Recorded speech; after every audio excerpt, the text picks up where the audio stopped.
19 სექტემბერს გორში ჯემალ სეფიაშვილის, თამუნა ამონაშვილის, ეკა კვალიაშვილისა და სხვა ცნობილი შემსრულებლების მონაწილეობით კონცერტი გაიმართება. ღონისძიება სტალინის სახლ-მუზეუმის მიმდებარე ტერიტორიაზეა დაგეგმილი.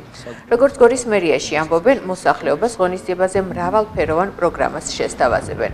ღონისძიება მუსიკალური შემოდგომა 2025-ის ფარგლებში გაიმართება, რომელსაც კულტურის სამინისტრო აფინანსებს. მსგავსი სახის საღამოები ქარელში, ხაშურსა და კასპშიც გაიმართება.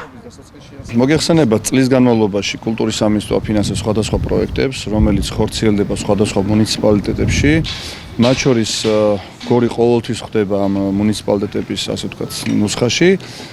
წლევანდელ წელსაც ჩატარდა რამოდენიმე ღონისძიება, როგორც დახურულ სივრცეში, ასევე ღია სივრცეში. ამჯერადაც არის ერთ-ერთი პროექტი, რომელსაც ქვია მუსიკალური შემოდგომა.